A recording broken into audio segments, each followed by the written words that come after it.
economics, education, entertainment, labor, law, politics, religion, sex, and war. If you do not understand racism, which is white supremacy, what it is and how it works, everything else that you understand will only confuse you.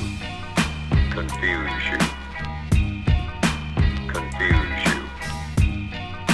Confuse you. Confuse you. If you do not understand, confuse you. If you do not understand, confuse you. If you do not understand, confuse you. Confuse you.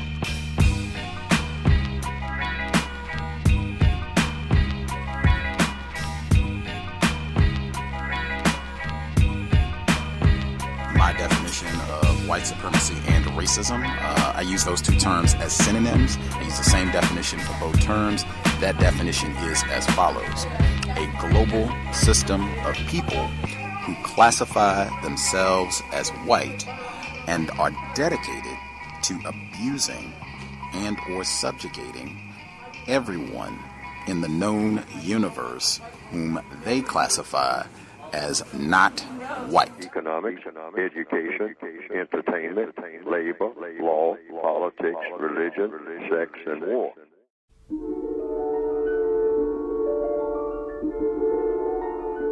There is a fifth dimension, beyond that which is known to man. It is a dimension as vast as space and as timeless as infinity. It is the middle ground between light and shadow, between science and superstition, and it lies between the pit of man's fears and the summit of his knowledge. This is the dimension of imagination. It is an area which we call the Twilight Zone.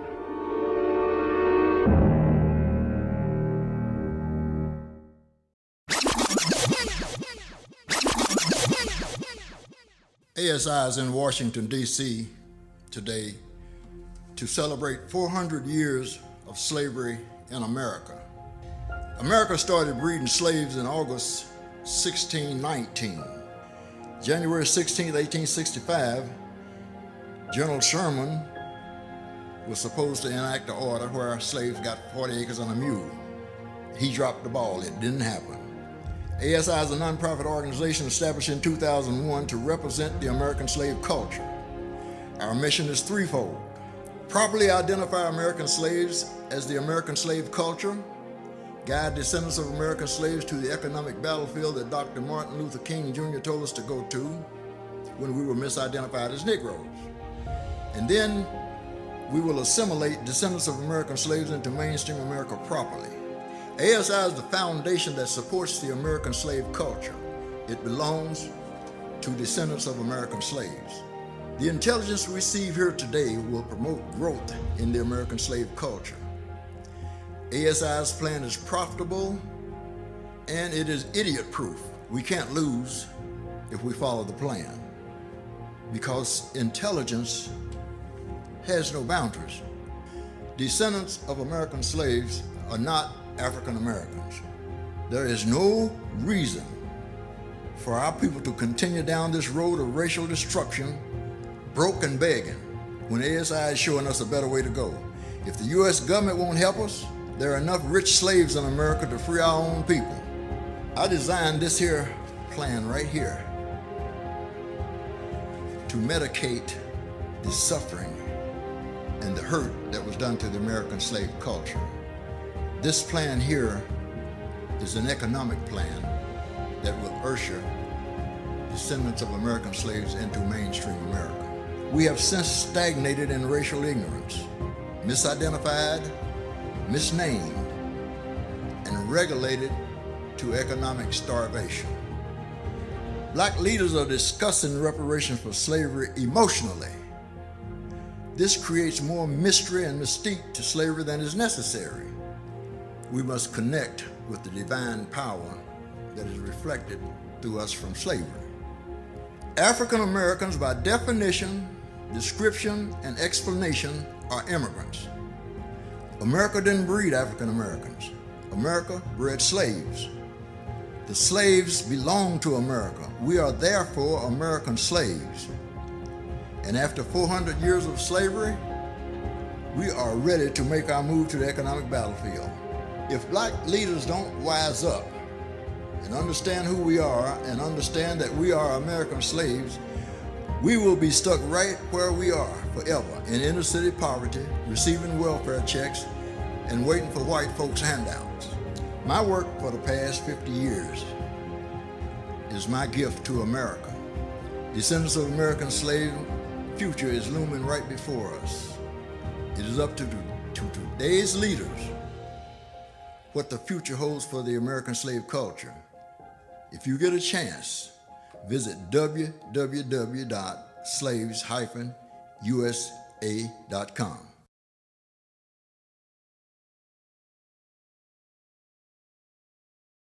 When you think of political parties, you think of Democrat or Republican. Truth is, just about any group can stake a claim at becoming a political party, no matter how big or small. WLKY's Dwayne Pullman shows us how a small group in Louisville focused on slavery is now a legitimate party with candidates on this year's ballot. I am on the battlefield for my Lord. You are witnessing There is a successful route. Amen. the birth of a religious and political movement. We are descendants of American slaves. The Descendants of American Slaves is officially Kentucky's newest political party. How are you? Headquartered here at this humble church on the west side of Louisville. I'm not afraid of the political arena because you told me that you would be with me every step of the way. The Descendants of American Slaves gathers each Sunday to pray and politic. You said if I ever needed you to call you. Well, Father, I need you. I need you, Father, because I can't hardly do this by myself. Retired businessman Norris Shelton hatched the idea, first as a movement. This is the start of something that should have been done years and years ago. And now as a political party. Because of the cover-up of slavery, there is an entire group of people in America who are not being properly represented in our political arena. Shelton is running for state senate. Henry Owens is running for state rep. Mark Wooten is going for the conservation district. All are on the ballot as members of the Descendants of American Slaves political party. The party's platform is simple. First, to recognize not African Americans, but descendants of slaves. Legally and on paper, they are not being represented. And to pay reparations for that slavery. Most people look at that as a negative. They say, oh, here they come again and want some more welfare.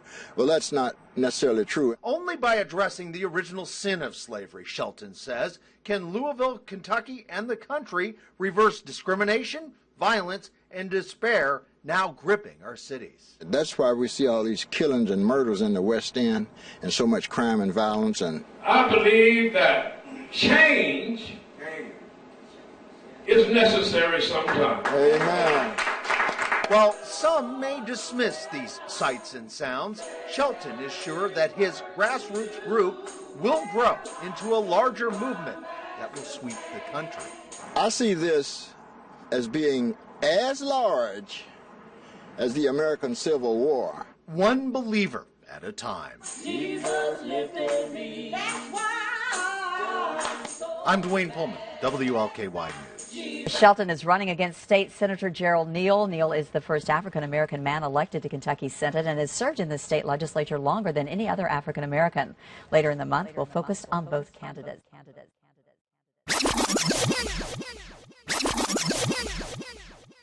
The white supremacists control the entire world and all the non-white people who are on it, on the planet. And so that would include, and I won't get into the individual names because it doesn't matter. If you're classified as non-white, you are subject to the system of white supremacy, period, regardless of who you are, where you are. And that's what you are, a subject to the system of white supremacy. That's what supreme means. We have to look at that word supreme seriously. I'm a spokesperson. According to compensatory counter-racist logic, any black person who speaks is a black spokesperson. Doesn't make any difference. The white supremacists are supreme over all non-white people. And the non-white people who speak, I'm speaking, you're speaking, is a black spokesperson. You're speaking. They allow us to speak. The white supremacists allow us to speak. When they don't want us to speak, they kill us. All non-white people accept whatever the white supremacists put out for them. Here again, when you start talking about white supremacy, you don't talk about countries. There's no such thing as a country in the system of white supremacy. America doesn't exist. We're all getting something out of it because we are born in prison. The prison is called the planet Earth. And the white supremacists dictate to the non-white people on the entire planet Earth. We're all born in prison. All non-white people are born in the prison of white supremacy. And we are all prisoners. We are all subject to the warden of that prison. And the warden of that prison is every white person who practices white supremacy. That's the equation. If we don't look at it like that, now we are into confusion. Because that's the way it is. Yes, you have to eliminate the actual prison by eliminating the prison system. See, you can have a prison or building that's called a prison, but the building is no longer a prison if you make the building a hospital or a factory. And that's what we're supposed to be in the process of doing through our everyday actions as individuals. That's why I wrote my book. Through our everyday actions as individuals, we can turn that prison, which is the entire planet, into a place of justice, into the type of place that it ought to have been in the first place. Now we are into confusion. You ready to go to work? Oh my God, I'm so ready to go to work. The moment you find out from the boss, you've got the job. First of all, is the answer yes? The answer is absolutely yes, Joe. Joe Biden's call to Kamala Harris, ending months of speculation and creating history. The first African-American woman to run for vice president.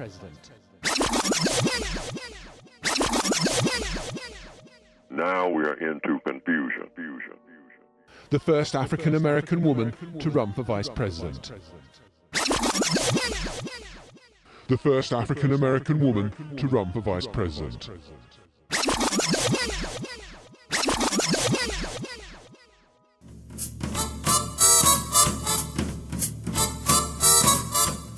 A crusading journalist and political activist, Charlotta Bass was at the forefront of the civil rights struggles of her time.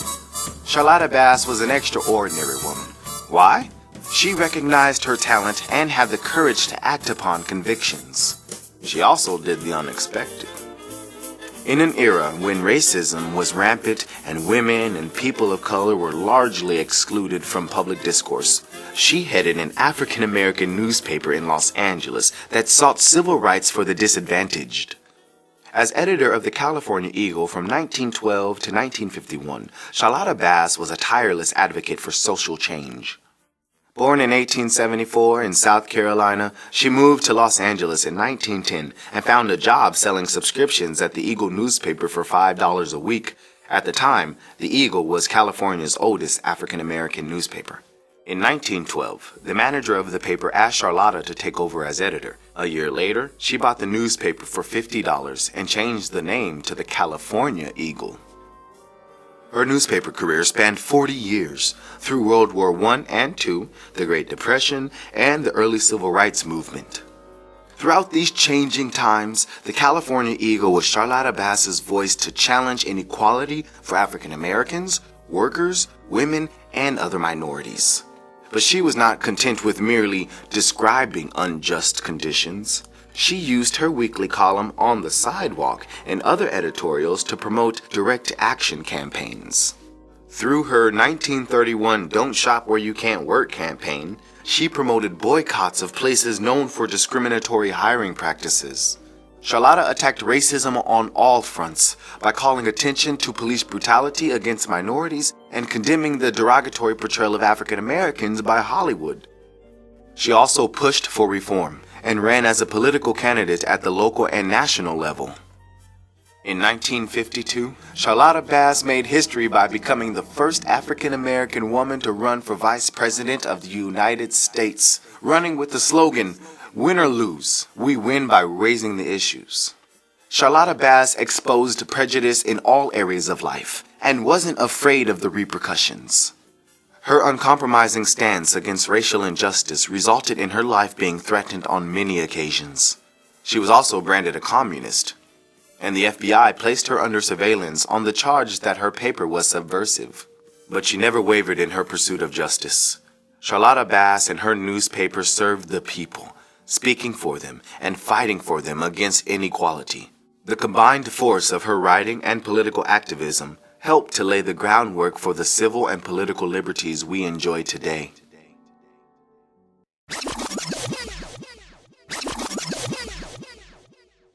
Now we are into confusion. Hi guys, it's Mindy. I'm here in my kitchen, and today we are cooking, but we have a very special guest. Very special. Senator Kamala Harris. Hi guys. Wait, so here's what I want to know. Okay. Is it respectful to call, like, I should be calling you Senator Harris, right? No, you should not. That's not on my birth certificate. Okay. Kamala? Kamala? Yes, please. Okay, because the Indian in me, I feel like my parents, Just my don't dad call will me watch a- this. Just don't call me auntie. Okay, I won't call you auntie. They'll be like, how could you call her by her first name? She's worked so hard. Okay, so what we're gonna cook today is an Indian recipe. Yes. Because Yes. you are Indian. Yes, yes. Okay, and I don't know that everybody knows that, but I find that wherever I go and I see Indian people at the Uh-huh. supermarket, on the street, everyone's like, you know Kamala Harris is Indian, right? It's like the thing we're so excited about to have you running for president. Yeah. So we're both Indian, Yes. but actually we're both South Indian. Yes. You look like the entire one half of my family.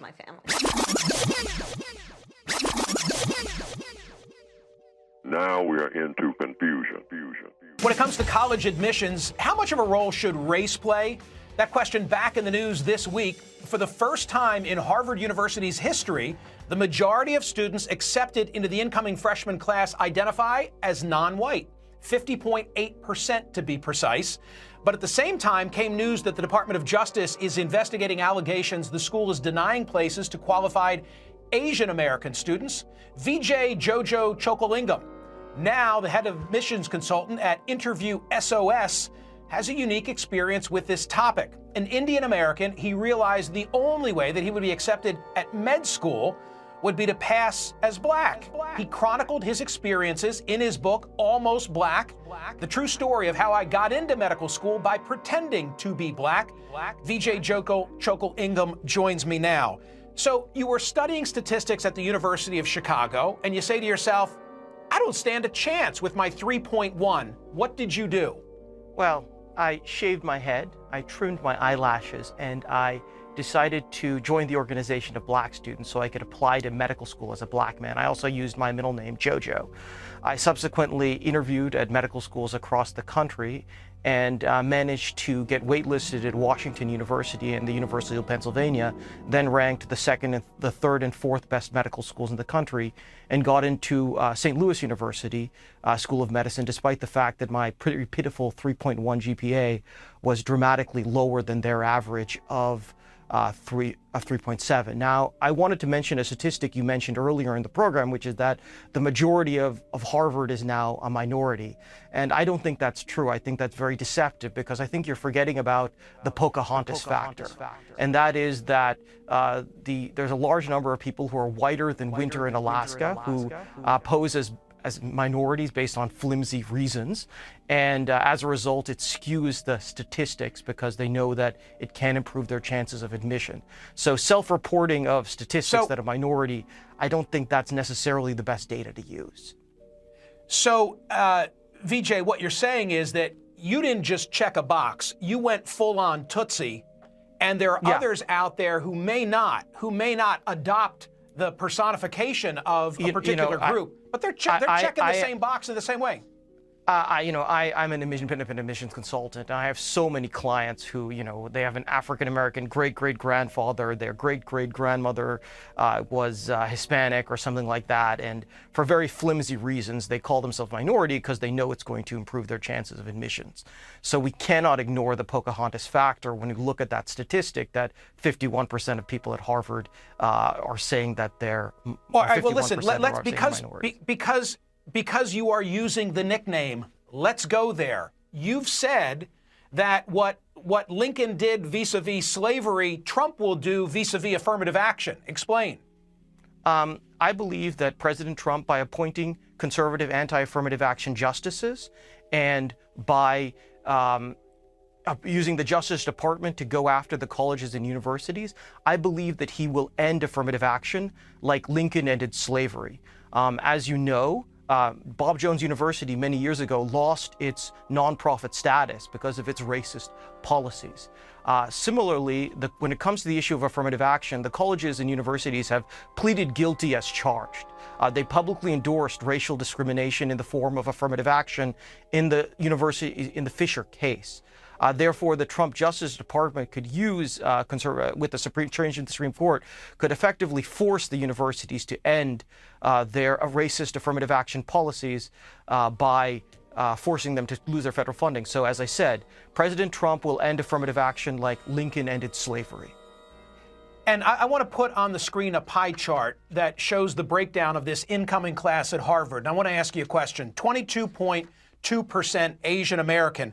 How many Asians are too many Asians for the Harvard incoming class? Should there be any limit whatsoever? What if on the merits, if you go by GPA and SAT score, you could fill the entire class at Harvard with Asian Americans? Should they do so?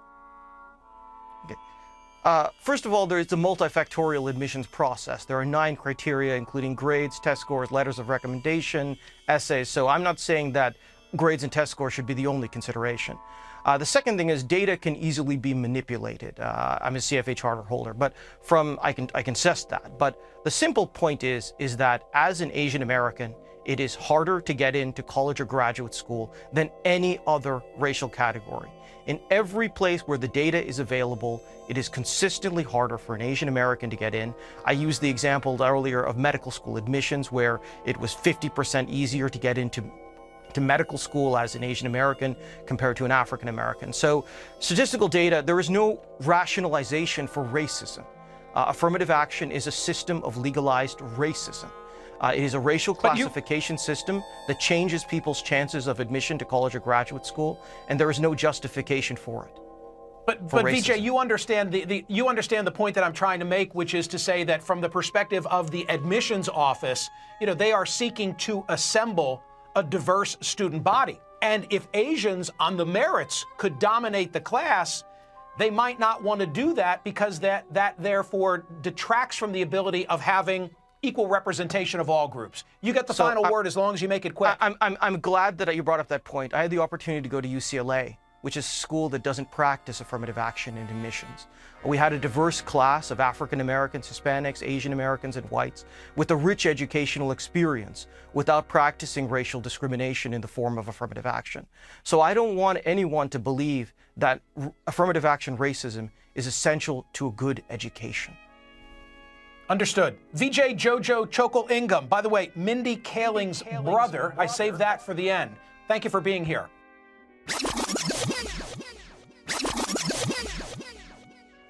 Now we are into confusion.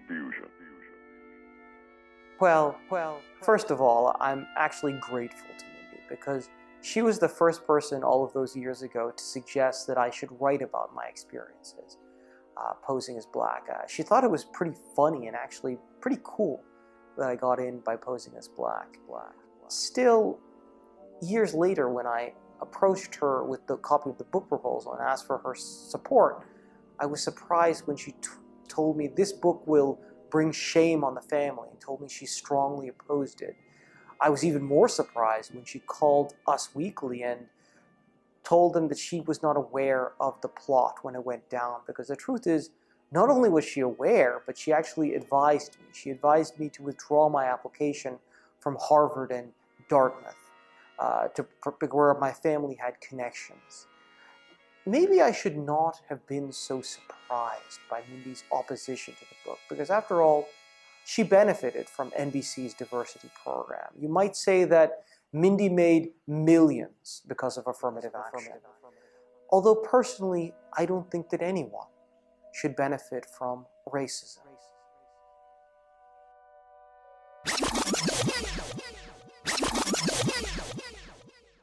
Now we are into confusion.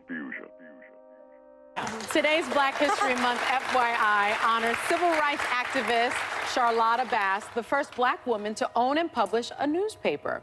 Born in Sumter, South Carolina in 1874, she fled the Jim Crow South and learned about journalism selling black-owned newspapers, eventually taking control of the California Eagle. From 1912 to 1951, Mrs. Bass used the paper to combat racial injustice, from the Ku Klux Klan to police brutality to discriminatory hiring practices. After retiring from the newspaper business, she became the first black woman to run for vice president as a Progressive Party candidate. Oh. That's your Black History Month FYI. You know, you learn more about Black history on this show than anybody learns in school. Yeah, it's true. You know, this is why when I was in college, there was a whole movement to have just a whole department for Black history. Yes. Because you need it. No one knows in the lower schools what happened. We never learned about it.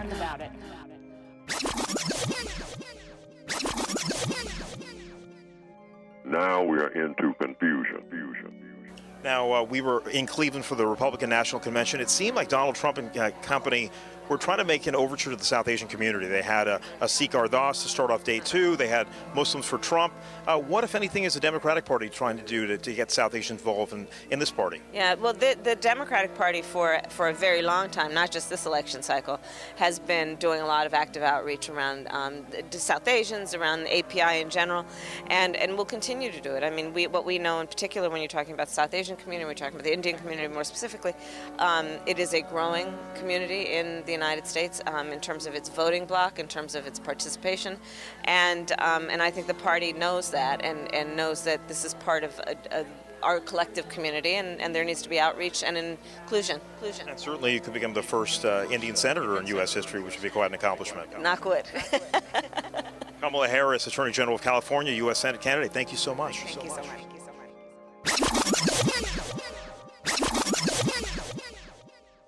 Now we are into confusion.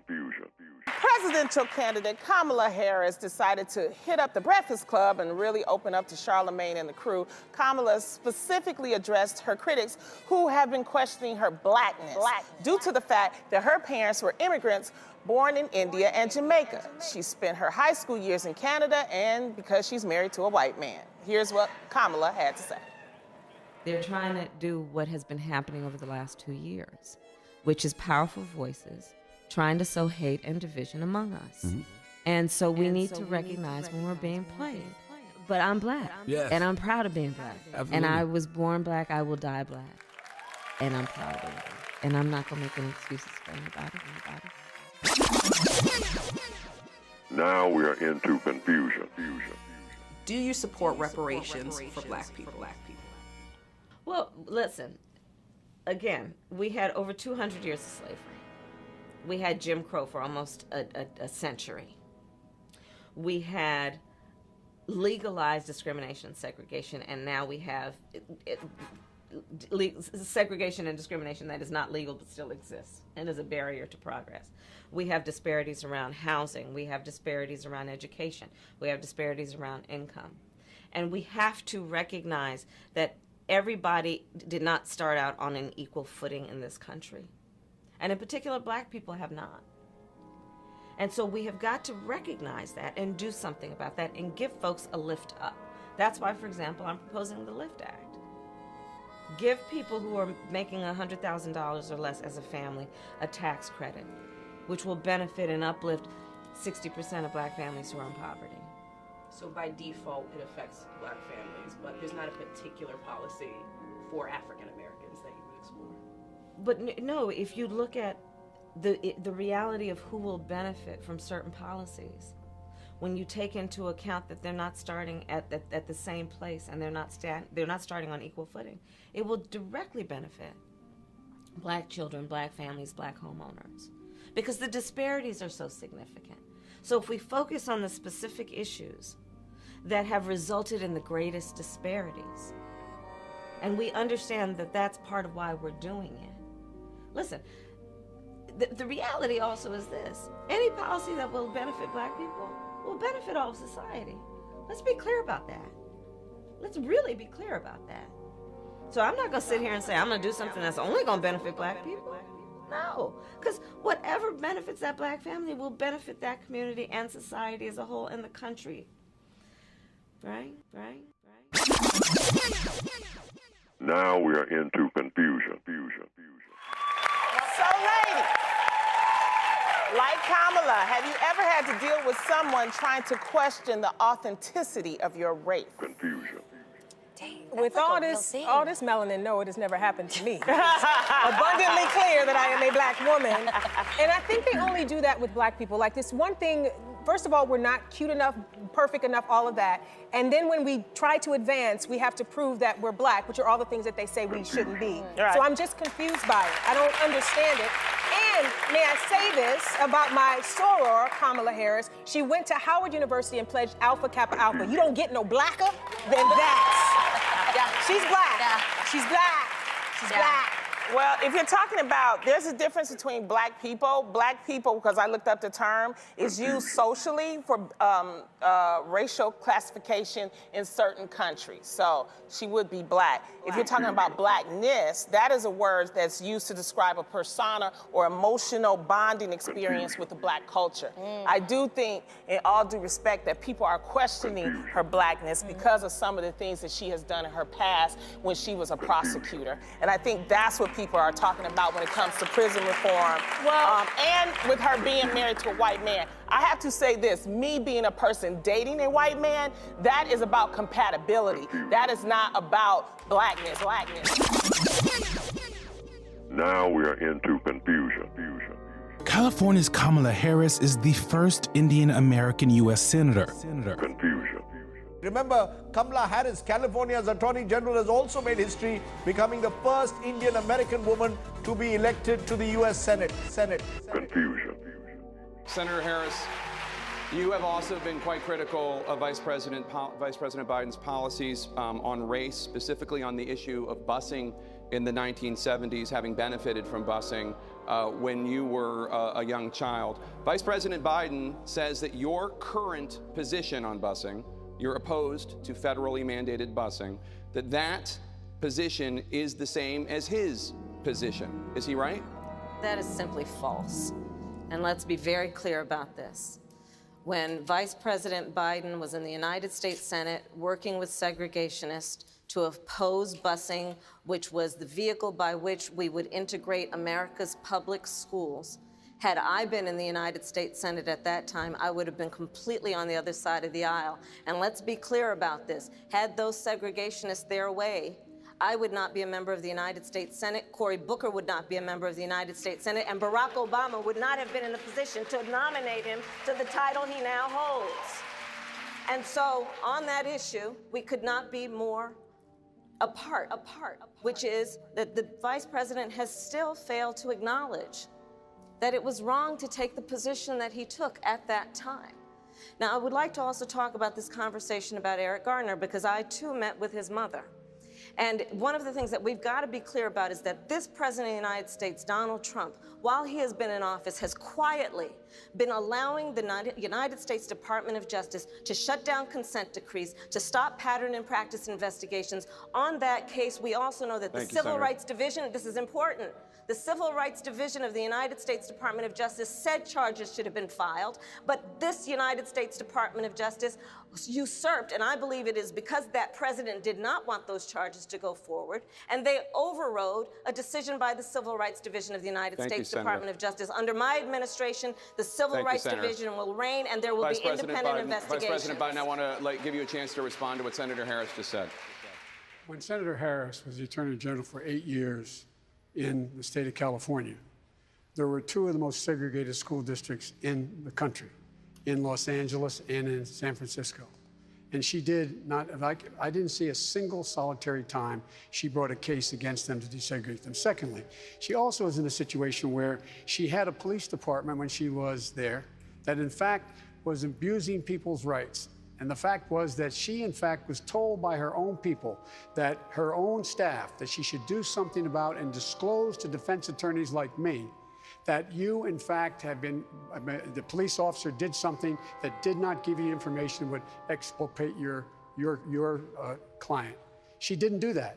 She never did it. And so what happened? Along came a federal judge and said, enough, enough, and he freed 1,000 of these people. If you doubt me, Google 1,000 prisoners freed, Kamala Harris. Thank you, Vice President Biden. Senator Harris, your response?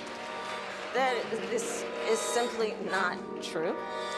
And as Attorney General of California, where I ran the second largest Department of Justice in the United States, second only to the United States Department of Justice, I am proud of the work we did, work that has received national recognition for what has been the important work of reforming a criminal justice system and cleaning up the consequences of the bills that you passed when you were in the United States Senate for decades.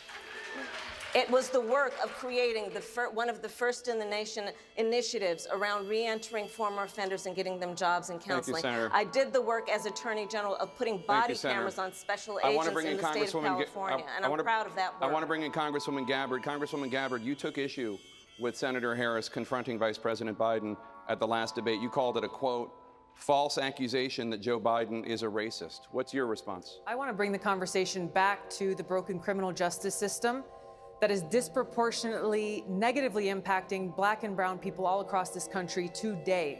Now, Senator Harris says she's proud of her record as a prosecutor and that she'll be a prosecutor president, but I'm deeply concerned about this record. There are too many examples to cite, but she put over 1,500 people in jail for marijuana violations and then laughed about it when she was asked if she ever smoked marijuana. She blocked evidence. She blocked evidence that would have freed an innocent man from death row until the courts forced her to do so. She kept people in prison beyond their sentences to use them as cheap labor for the state of California. And she fought to keep cash bail system in place that impacts poor people in the worst kind of way. Thank you, Congresswoman. Senator Harris, your response? As the elected Attorney General of California, I did the work of significantly reforming the criminal justice system of a state of 40 million people, which became a national model for the work that needs to be done. And I am proud of that work. And I am proud of making a decision to not just give fancy speeches or be in a legislative body and give speeches on the floor, but actually doing the work of being in the position to use the power that I had to reform a system that is badly in need of reform. That is why we created initiatives that were about re-entering former offenders and getting them counseling. It is why, and because I know that criminal justice system is so broken, that I am an advocate for what we need to do to not only decriminalize, but legalize marijuana in the United States. I want to bring Congresswoman Gabbard back in. Your response? The bottom line is, Senator Harris, when you were in a position to make a difference and an impact in these people's lives, you did not. And worse yet, in the case of those who were on death row, innocent people, you actually blocked evidence from being revealed that would have freed them until you were forced to do so. There is no excuse for that. And the people who suffered under your reign as prosecutor, you owe them an apology. Senator Harris. My entire career, I have been personally opposed to the death penalty, and that has never changed. And I dare anybody who is in a position to make that decision, to face the people I have faced, to say, I will not seek the death penalty. That is my background. That is my work. I am proud of it. I think you can judge people by when they are under fire, and it's not about some fancy opinion on a stage, but when they're in the position to actually make a decision, what do they do? When I was in the position of having to decide whether or not to seek a death penalty on cases I prosecuted, I made a very difficult decision that was not popular to not seek the death penalty. Now we are into confusion. And I am proud of that work. Kamala Harris, have y'all seen the birth certificate of Kamala Harris? They're trying to say, oh, this is the birtherism bullshit. See, when they nominated Kamala Harris to be vice president with Biden to run on the same bill, all the Democratic Negro bootlicks start running out here, y'all better support a black woman. Y'all stop all that complaining. Y'all just be happy about a black woman. Kamala Harris has never identified as a black woman, y'all. Her identifying as a black woman is some recent shit, dude. Let's keep it a buck. If you look at old interviews of her, she's always said she's Indian or Asian. She just recently started that black woman shit, dude. And I am proud of that work. Let's be real. Confusion. Let's be real. We had a birth certificate. Her mother is East Indian and identifies, she put her race as Caucasian. Her dad, this is the key right here, because this is the little Jedi mind trick they're trying to play. Her dad, on race, he put Jamaican. Confusion. And what niggas are doing, especially the Democrats and the whole Rolly crowd, well, Jamaican, that black, Jamaicans, that's black. Confusion. Her dad put Jamaican for a reason. Jamaican is not a race. I want y'all to understand. Jamaican is not a race. Jamaican is not a race. And understand Jamaican culture. See, us over here, when you let them tell it, everybody in Jamaica just looks at themselves as one big black happy family. That ain't the fucking case at all. I want y'all to understand that. That's very important for you to understand. They don't tell you that. We don't understand that concept because we don't live there. Over here, black is black. Over there, it ain't like that, dude. They have all types of racial color cast in the Caribbean, especially in Jamaica. Confusion. In Jamaica, you got a motherfucker who look my color and don't identify as black. Confusion. You got people, the mixed, the browns, they got all types of little racial cast over there, man, that they learned and got down with the British, starting really in the early to mid 1850s. That's when they really started that color cast system out there in Jamaica. So yeah, you got East Indian Jamaicans, you got Chinese Jamaicans. You dig? They got those color cast systems heavy out there. That mulatto class who don't view themselves as black folks. Confusion. They view themselves as something other than. Kamala Harris has never grown up and identified really as a black person. Her family hasn't. So when they say we better respect her as a black person, who the fuck is black? Confusion. Yeah, them coolies over there, man, please. Confusion. Her dad damn sure ain't never identified as black. And again, they prided themselves on coming from descendants of slave owners over there. And I am proud of that work. Yeah? Now we're into confusion. So what do they do? They got so many different categories over there, man. It's insane. Confusion. They got a gang of different categories over there, dude. You might have a black mom and an East Indian dad. You might have a Chinese dad and a black mom. And the kids are going to identify as something else. It's heavy over there, man. We don't get that part of the game. It's real deep over there. But one thing we do know for sure, Kamala Harris is not and has never identified with being a foundational black American. She's from a different ethnic group. So she's not our representative. Yeah, the Jamaicans do. They identify over here. Let's be clear. Over here, they identify with nationality. Over here. Let's be very clear. Over here, they identify with nationality. Over there, they got these little racial categories because everybody's Jamaican over there. But what type of Jamaican are you? Well, I'm mixed. I'm a brown Jamaican. I'm mulatto. I'm octoroon. I'm coolie. Whatever. Confusion. Confusion. Yeah, so over here, before they say black, oh no, I'm Jamaican. Oh, I'm not black. What's my race? Oh, Jamaican. Confusion. That's how they can differentiate themselves from us. Nigga, fuck us, Kamala Harris. We ain't rocking with her like that. We ain't rocking with her like that. And not just because of her racial difference, because the thing is, that's the only thing they're trying to hang their hat on as far as us supporting her. Because we know her policies ain't for us. She's already told us that she ain't gonna do shit for us. So the only thing they can hang their hat on is by trying to shame us. Hey, why don't y'all support a black woman, man? Y'all just hating on the black woman. Why don't y'all support a black woman? No. You find a black woman and I'll support her. But her, no, I smell curry. No. You find me a black woman and I'll support her, but that ain't it. That's not it right there. Genetically, yeah. But as far as culture, because see, we got to understand genetics and culture. Genetically, yeah, we all share the same genetics. But the name of the game is all about what you got up in here, the culture. Because you can be genetically the same as somebody, but if this nigga is something else up here, you fucked. Confusion. If this nigga think he's something else here, and I'm sitting here and I'm thinking this is my brother, oh, he looks like me, that's my brother right there. We gonna be good. But this nigga's a butter biscuit eating coon. Confusion. Who in his mind, he's just a dark-skinned Briton. Confusion. I'm done fucking with this nigga. I'm through. This nigga can get over on my ass. Confusion. So we got to be very careful about people we have as our representatives. And we have to have them openly say, okay, look, if you so goddamn black, what are you going to do for black people if I put you in a position of power over me? Well, I'm not going to do nothing just for black people. No. So I'm not going to sit here and say I'm going to do something that's only going to benefit black people. No. So I'm not going to sit here and say I'm going to do something that's only going to benefit black people. No. Okay, well, go over there and get you some curry goat and sit your ass down. Because when Kamala Harris, that's all I remember of Kamala Harris. That's all you need to remember of Kamala Harris.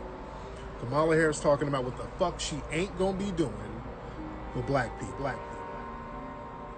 That's all you need to know about her. Yeah, nigga, there's Somalians who be like, I ain't black, and be 10 shades darker than midnight. It's what's in here. It's what's in here. So I'm not going to sit here and say I'm going to do something that's only going to benefit black people. No. And I am proud of that work. Now we are into confusion. She's a woman of color, but she is a black woman. Okay, that's why I agree with that. I agree with that. But is she African American? No. But is she African American? There's a difference. There's nothing wrong with that. No one is trying to take anything away from her. Let's go down into her lineage. I think you're falling into a trap of that. All she had to do was say, "I am black, but I'm not African American." That's it. Don, I'm not falling in a trap. I'm not falling in. Let me finish. Hold on. I'm not falling into a trap by that. When she goes down her lineage, many Africans landed in Jamaica and all these other Caribbean islands. So she could indeed be African American mixed with others. But she is Jamaica's not America. But she is a black woman. She was born here. Okay, well let's go into Ted Cruz. Ted Cruz was born in Canada. I'm not talking about Ted Cruz. This is not about Ted Cruz. You're changing the subject. But you know what? We cannot. It was hypocrisy. I'm not changing the subject. Yes, you are. She's a black woman. I don't know what you want. Cruz. Okay. Now we are into confusion. And I am proud of that work. Today it's time to stop singing and start swinging. We're coming to get our check.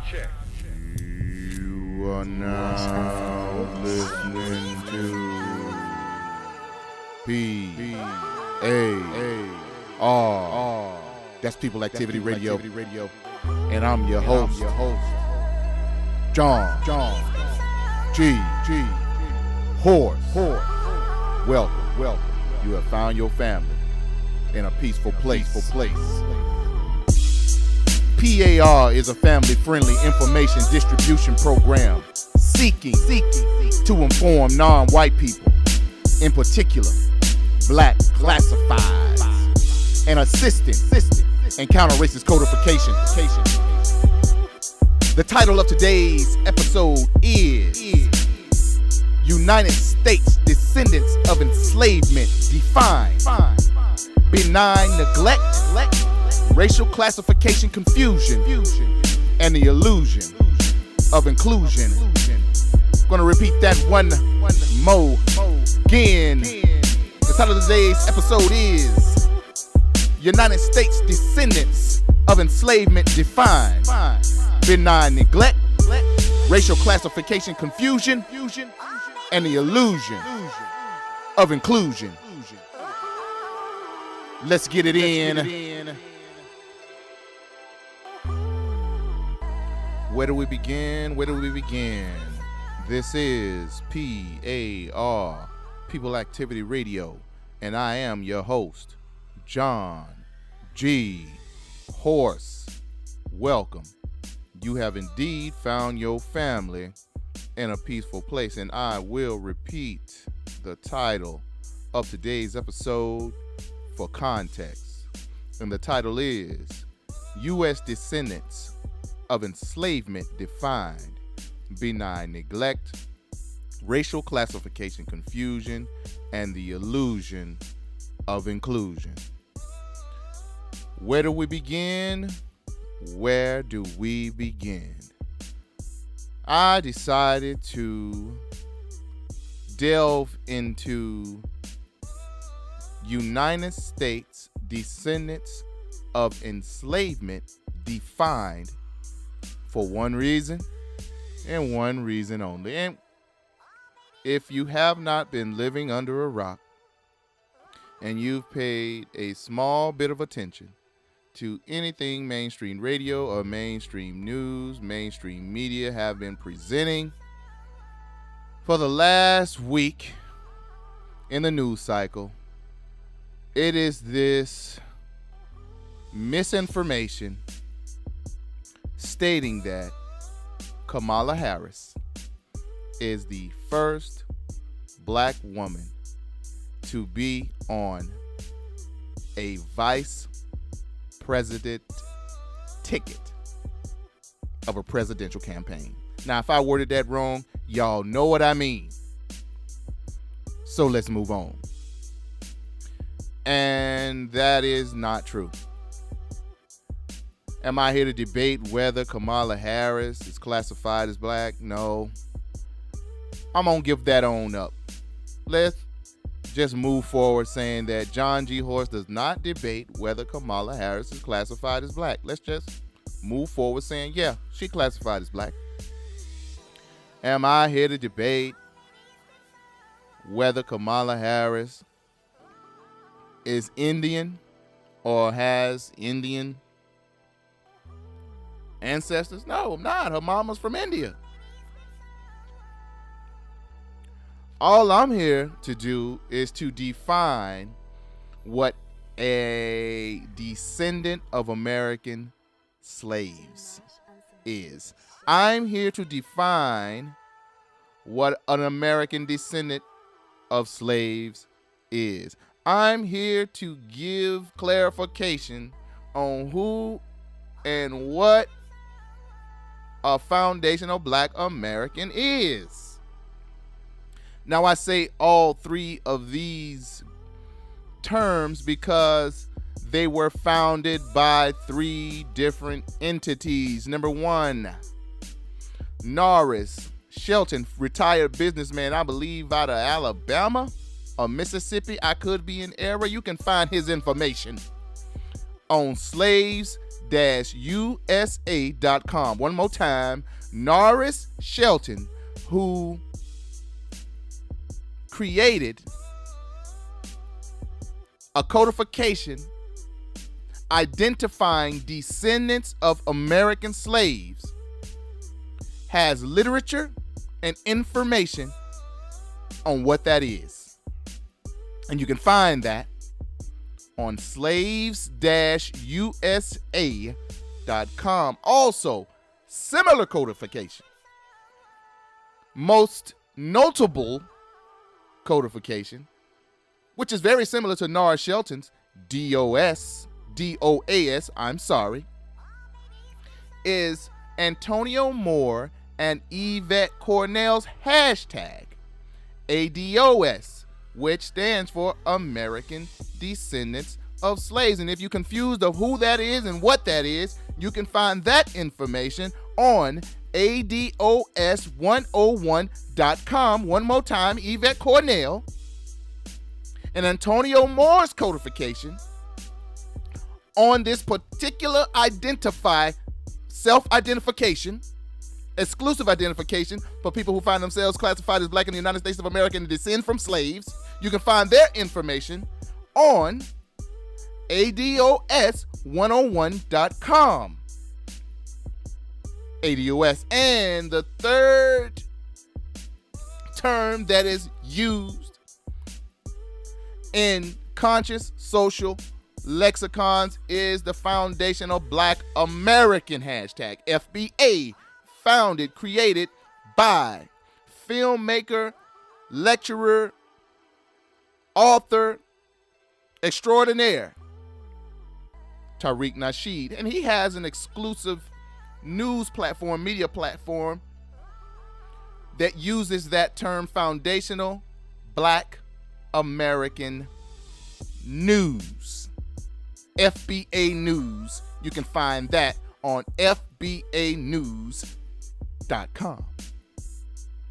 Now, I'm not finna be sitting here giving long lectures on what these things are. I gave you 3 reference materials that you can go to search out what Descendants of American Slaves is by way of Norris Shelton on slaves-usa.com. You can go to DOAS101.com, founded by Yvette Carnell and Antonio Moore, and you can delve into FBAnews.com, created by Tariq Nasheed. All these groups are saying the same thing. One big fat codification. People who descend from American slaves, in particular people who descend from United States slavery, are an exclusive group that need to be compensated for specific history,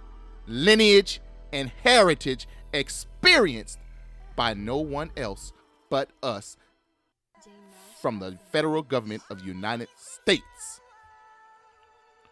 All these groups advocate for compensatory action in the form of reparations, cash, money, payouts, land tax exemption, etc., etc. We know the reparations platforms and reparations programs that have been divvied out to everybody else. We need that too. We want that check too. We want that land too. We want that tax exemption too. We want everything that come with that term, compensatory action in the form of reparations, including cash. Let's move on. Now, I'm not going to bog down and try to break down and make clear what I mean by foundational Black American, what I mean by American Descendants of Slaves, what I mean by Descendants of American Slaves. We're talking about United States citizens subject to Black classification that descend from victims of chattel slavery in these United States. That you can't get no more clearer than that. With the sources that I cited, go do some more research on that. I am trying to get to the most popular topic that's in current events today, Mrs. Senator, Madam Senator Kamala Harris. Kamala Harris is not a foundational Black American. Kamala Harris is not a descendant of American slave. Kamala Harris is not an American descendant of slaves. That's either true or it's not true. Here on People Activity Radio, John G. Horse have concluded that that is true. She is not a foundational Black American. She is not an American descendant of slaves. She is not a descendant of American slaves, but she is classified as Black. That is extremely confusing. By design, racial classification and the racial codes in the United States and across the globe are designed to be confusing, and only people who do the classifying are people who classify themselves as white and we suspect believe in racism, white supremacy. Those people we identify as the dominant society, people who run things and classify themselves as white. They do the classifying. So today they'll tell us Kamala Harris is Black, but tomorrow they'll tell us that she's Indian. A day after that, they'll tell us she's a white woman or a Polish woman. You don't have any power or influence to go against whatever the dominant society says. You are subject to their will. And they play these racial classification games to maintain, refine, and keep the wheel a-rolling. The wheel of white terror domination, racism, white supremacy, and or systematic anti-Blackness. That's either true or it's not true. let's move on. Saying all this, a little tension is in my voice, and I promise myself I'm not going to go on a rant because this is not rant-worthy subject matter. I am expressing myself. I am doing this show to put a little bit of respect on a foundational Black American warrior's name by the name of Charlotta Bass. I'm going to say her name one more time. Carolina-born Charlotta Bass and California Black warrior extraordinaire, entrepreneur, freedom fighter. I mean, I can go on and on with the adjectives, but we gonna understand and we gonna put some respect on Charlotta Bass's name because she is foundational Black American and she did run for vice president. And the disgust and the insult that foundational Black Americans, American descendants of slaves, descendants of American slaves should feel here in the United States of America is for the mainstream media to promote Kamala Harris as the first African American woman to do such a thing as, or to have the title of vice president on a presidential campaign. It's not true. First of all, Kamala Harris is classified as Black, but she is not foundational Black American. Kamala Harris is classified as Black, but she is not American descendant of slave. Kamala Harris is classified as Black, but she is not a descendant of American slaves. That's either true or it's not true. Here on P.A.R, People Activity Radio, John G. Horse says that that's true. Both can it be true at the same time. Only people that seems to be confused about this, I have concluded, are people who are subject to Black classification. And that would be my group, Foundational Black Americans, American Descendants of Slaves, Descendants of American Slaves. However you want to play it, however you want to say it. Here on People Activity Radio, we attempt to remove confusion. And what we finna do is put a little bit of respect on a foundational Black American, American descendant of slave, descendant of American slave warrior. We're finna do a little bit of administrative duties of Black self-respect. In the spirit of Queen Mother, Frances Cress Welsing, we are going to read the bio of our ancestor, Charlotta Bass.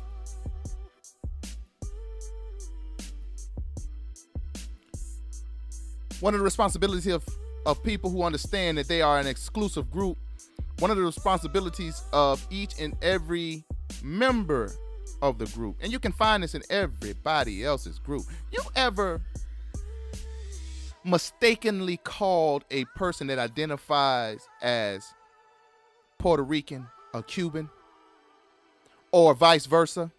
You ever called a Dominican person that comes from the Dominican Republic a Colombian? The first thing they do is check you on spot, and they let you know who they are and where they come from. It's gonna be some understanding, almost furniture moving, to get that particular thing straight. That's a codification. That's a mentality. And we recognize that identifying as American descendants of slaves, identifying as United States descendants of slavery, identifying as foundational Black Americans, identifying as descendants of American slaves is something extremely recent. And we kind of like rookies when it comes to our lineage.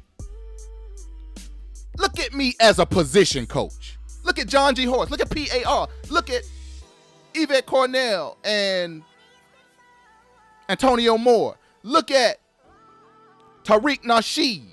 Look at Norris Shelton as a position coach. breaking down the fundamentals of the position that you are playing, of the team that you are on, why it is important. Let me lower my tone. I always tell myself I'm not going to get to this level, but I do. I apologize in advance, family. But this stuff touched me.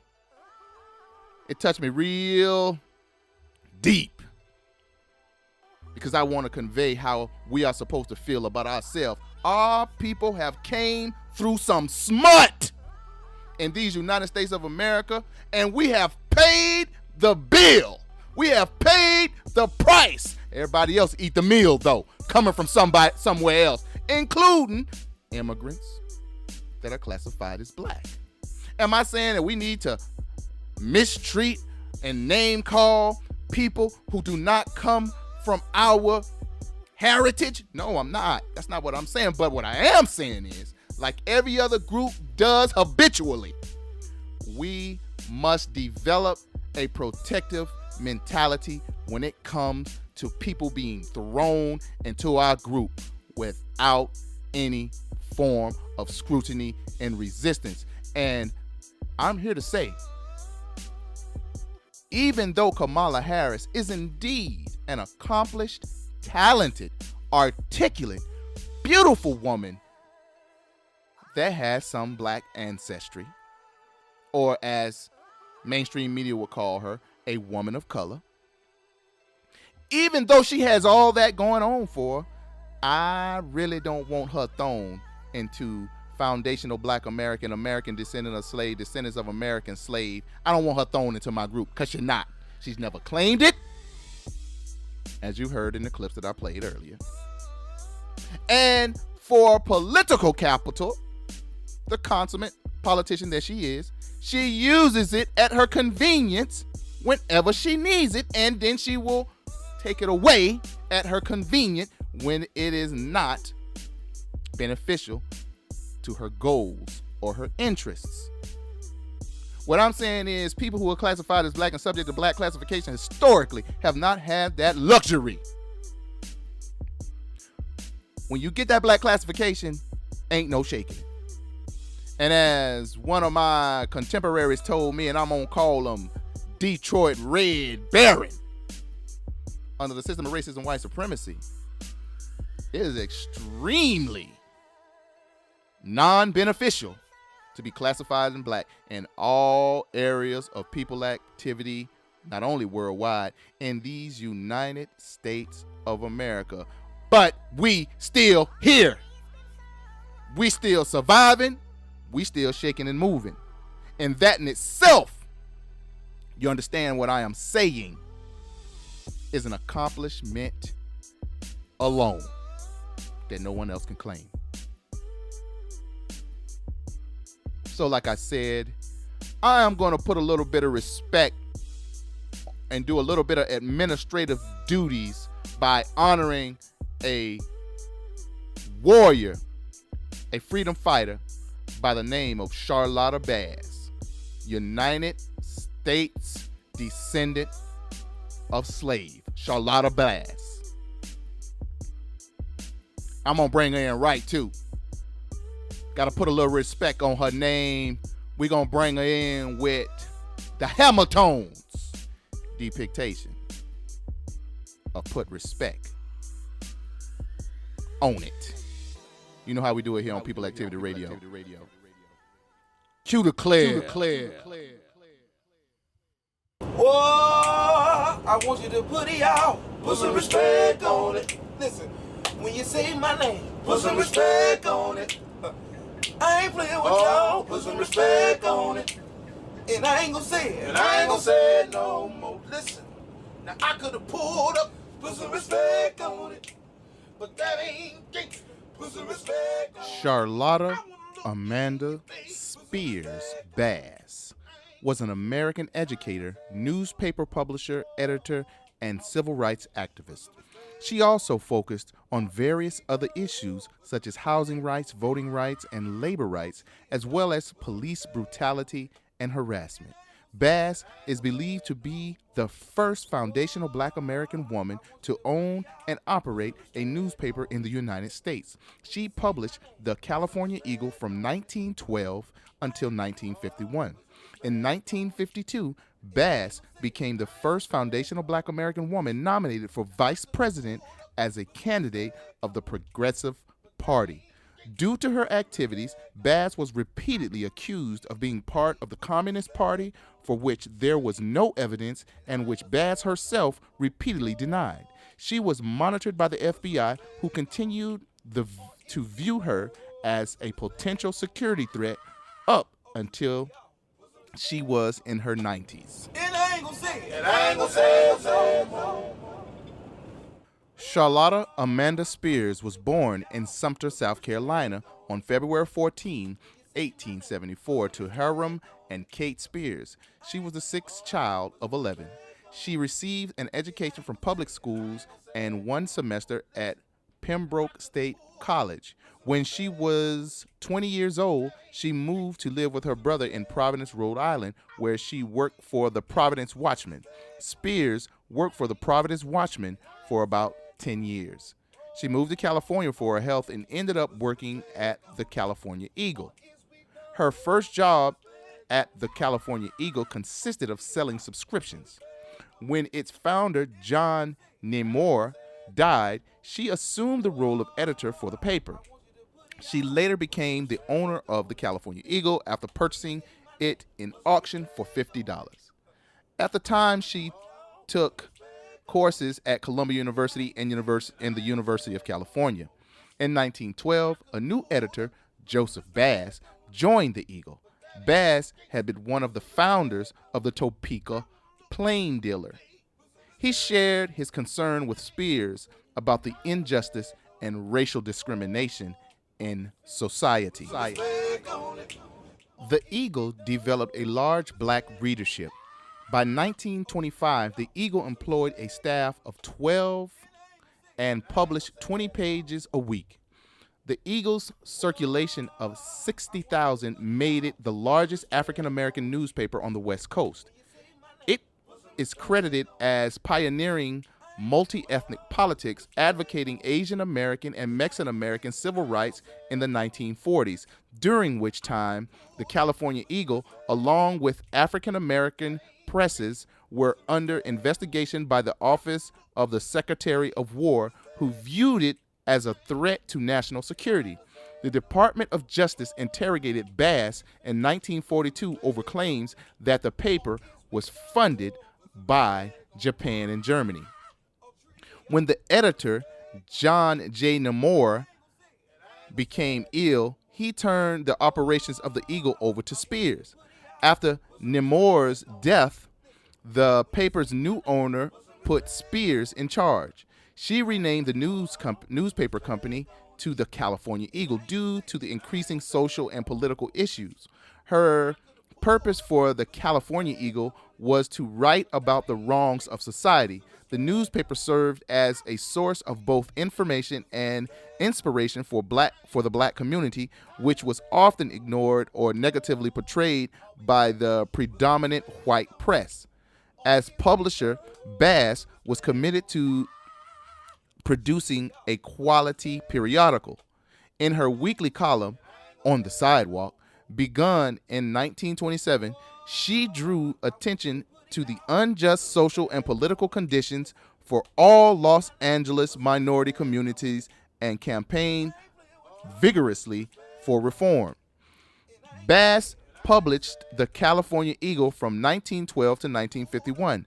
Bass and her husband combated such issues as the derogatory images in D.W. Griffith's film, The Birth of a Nation, Los Angeles discriminatory hiring practices, the revival of the Ku Klux Klan, police brutality, and restricting housing covenants. In her pursuit against the Ku Klux Klan, Bass received threatening phone calls and at one point was confronted by 8 men robed in white, who she scared off after displaying a firearm. She was also unsuccessfully sued for libel by Klan leader G.W. Price after Bass published a letter from the Klan which detailed plans to exterminate black leaders. The Basses championed the black soldiers of the 24th Infantry who were unjustly sentenced in 1917 Houston race riot. They also covered the case and supported the Scottsboro brothers, 9 young men who were framed and convicted of rape in Scottsboro, Alabama in 1931. In 1934, Joseph Bass died and Charlotta Bass assumed control of the paper. The paper's coverage and focus during the 1940s was caused to be credited as pioneering multi-ethnic politics, advocating Asian American and Mexican American civil rights. During this time period, the California Eagle, also with other African American presses, were under investigation by the Office of the Secretary of War, who viewed it as a threat to national security. The Department of Justice interrogated Bass in 1942 over claims that the paper was funded by Japan and Germany. The FBI continued to monitor Bass as they deemed her actions as advocating the Communist Party despite a lack of evidence, and Bass herself denying any assertions of the kind. In 1943, the Department of Justice was asked by the Post Office Department to revoke her mailing permit. The Post Office Department argued that the newspaper could not be mailed due to sensitive and illegal material within the paper. Bass again won the case, and the Department of Justice said her mailing permit would not be revoked. And I ain't gonna say it no more. Bass continued to use the newspaper as a way of raising awareness of various issues facing African Americans, foundational Black Americans, and other minorities, such as restrictive covenants in housing, which the United States Supreme Court found to be unconstitutional in 1948. Bass continued to run the California Eagle on her own until selling it in 1951 and moving to New York City, where she focused on politics. Her activism and political activities would result in continued belief that she was a communist, which she continued to deny.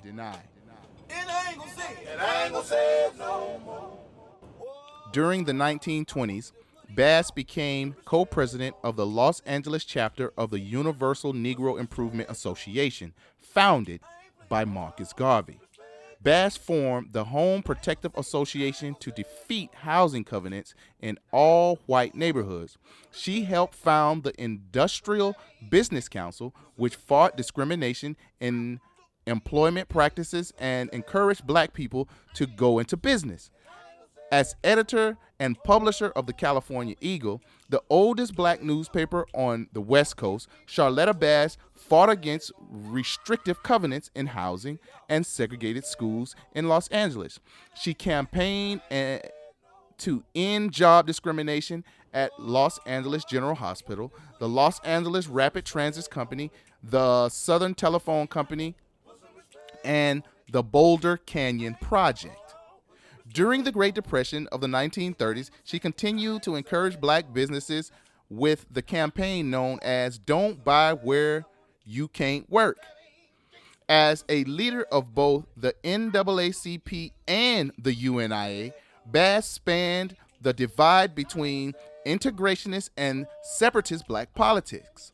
She was the director of the youth movement of the NAACP. It had 200 members, including some actors and actresses such as Lena Horne, Hattie McDaniel, and Louis Beavers. In 1940, the Republican Party chose Bass, Western Regional Director, for Wendell Wilkes' presidential campaign. 3 years later, she became the first African-American grand jury member for the Los Angeles County Court. Also in 1943, Bass led a group of Black leaders to the office of the mayor of Los Angeles, Fletcher Barnes, office, they demanded an expansion of the mayor's committee on American unity, more public mass meetings to promote interracial unity, and an end to the discriminatory hiring practices of the privately owned Los Angeles Railway Company. The mayor listened, but agreed to do no more than to expand his committee. Then later in the 1940s, Bass left the Republican Party and joined the Progressive Party because she believed neither of the major parties was committed to civil rights.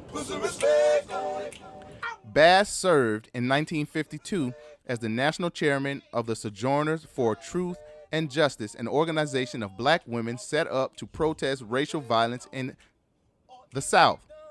That year, she was nominated for Vice President of the United States by the Progressive Party. She was the running mate of lawyer Vincent Hallinan. Bass became the first African-American woman to run for Vice President of the United States. Her platform called for civil rights, women's rights, and the end of the Korean War and peace with the Soviet Union.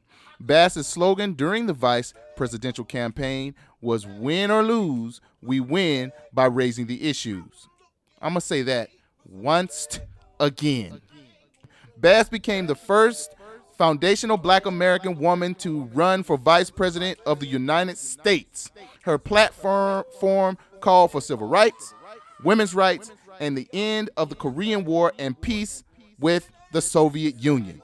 Bass's slogan during the vice presidential campaign was "Win or lose, we win by raising the issues." Let's move on.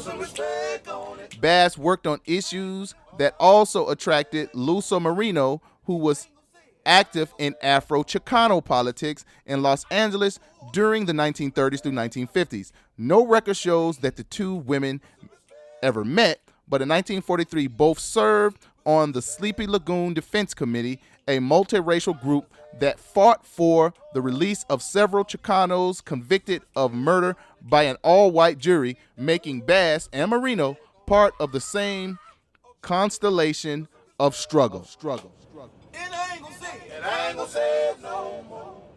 Bass wrote her last column for the California Eagle on April 26, 1951, and sold the paper soon after.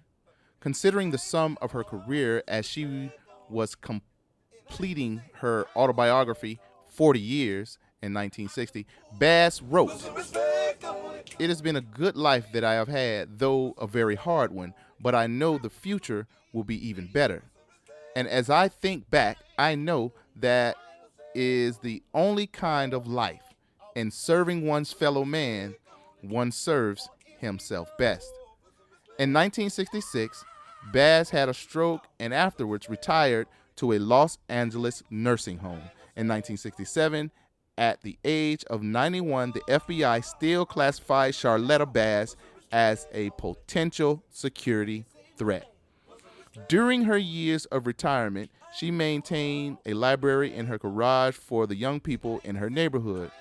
It was a continuation of her long fight to give all people opportunities and education. She died in Los Angeles on April 12, 1969, from a cerebral hemorrhage. She is buried alongside her husband in Evergreen Cemetery, East Los Angeles, California. Put some respect on Charlotta Bass's name. She, this Queen Mother Warrior, is the first foundational black American woman to be vice president on a presidential campaign. And I'm not placing any dispersions on Senator Kamala Harris, but she couldn't tie the shoestrings of Charlotta Bass. How are we going to accept the misrepresentation of our group? And how are we going to let this disrespect sit? Like I said before, I went through my diatribe. If you make a mistake and call a Puerto Rican, a Cuban, it's going to be some furniture moving. Not only that, who are foundational black Americans? What have we endured? Where is the movie of Charlotta Bass? Since we talking about all this woman's right and woman's liberation and all this, at one point was Charlotta Bass prevented from maximizing her talents and her warrior mentality within the black American community? What black man stopped her? At every point that she went, the global system of racism, white supremacy, the dominant society was attempting to prevent her justice track. Here on People Activity Radio, we're going to put some respect on our name. Is we finished or is we done? I want to look in your face, put some respect on it. I ain't gonna say, and I ain't gonna say it no more. Oh, are we finished? Put some respect on it. Or is we done? Oh, put some respect on it. Ah! Oh, three of y'all, put some respect on it. And I ain't gonna say it, and I ain't gonna say it no more. Economics, education, entertainment, labor, law, politics, religion, sex, and war. If you do not understand racism, which is white supremacy, what it is and how it works, everything else that you understand will only confuse you. Confuse you. Confuse you. Confuse you. Confuse you. If you do not understand, confuse you. If you do not understand, confuse you. If you do not understand, confuse you.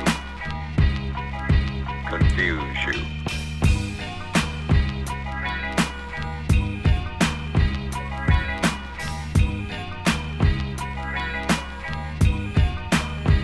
My definition of white supremacy and racism, I use those two terms as synonyms. I use the same definition for both terms.